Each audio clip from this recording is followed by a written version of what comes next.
تنبل بشین. بارش کوه و دریا جا، جنگل روخانان جا. خدا کلام دستیان امی مری زمان جا. ایسید امی چوم رفا. فیض کن، فیض کن.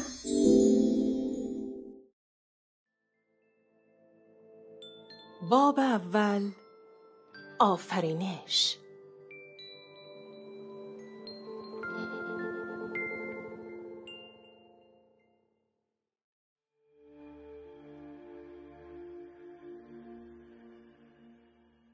جه اول چیزی نو بو.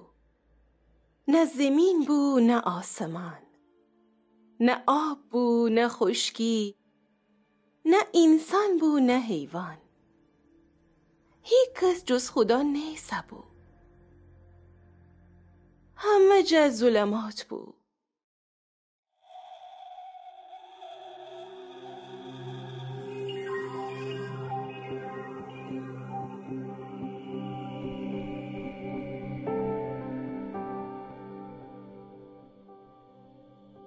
خدا به فرماست روشنایی بده.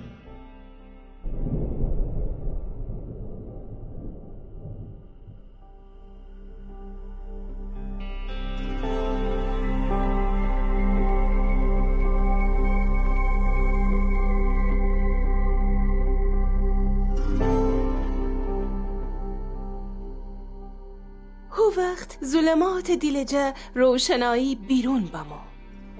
خدایا و روشنایی جا خوش بمو و بگفته روشنایی روز دخده ببر و تاریکیم شب.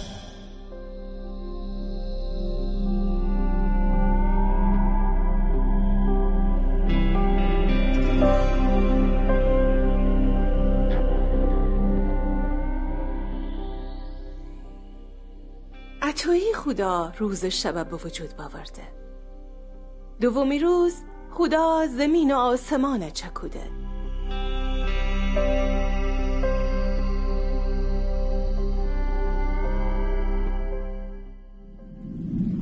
آسمان جور ابر بو و زمین سر آب.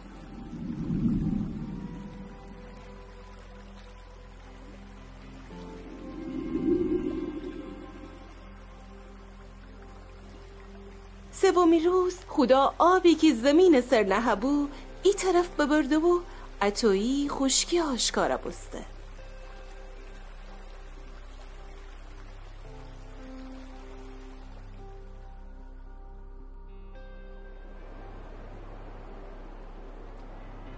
زمین سر جور و جور دار و درختان و رنگ و رنگ گلن چکوده. خدا زمین بیده و جنکی دار و درختان، میوه، گل و غمچه، روخن، دریا و کویان چکوده بو خوشحال بسته و اوشانه پسند بکوده.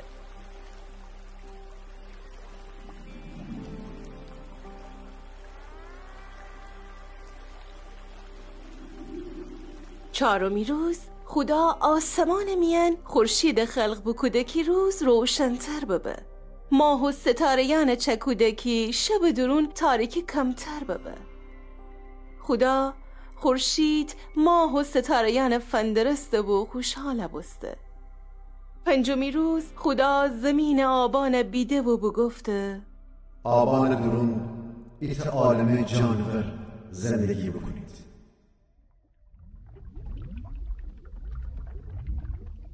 هو لحظه روخانن و دریایان کوجدان و پیلدان جانوران جب پورا بستید.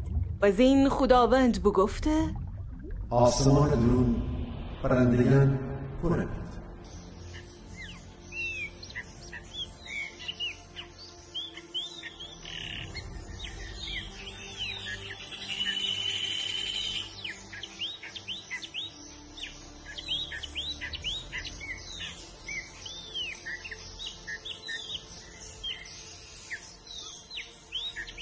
هو وقت رنگ و رنگ پرندیان آسمان میان پرواز بکدید.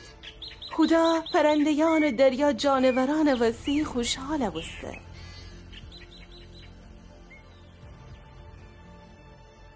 ششمی روز خدا زمین حیوانان جا پره کده.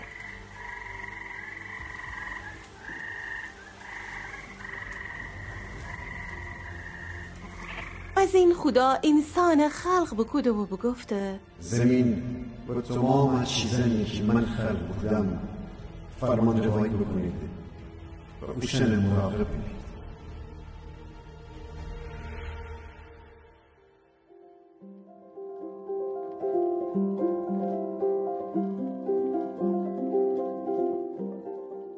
خدا خوکاران جا خیلی خوشحاله بسته.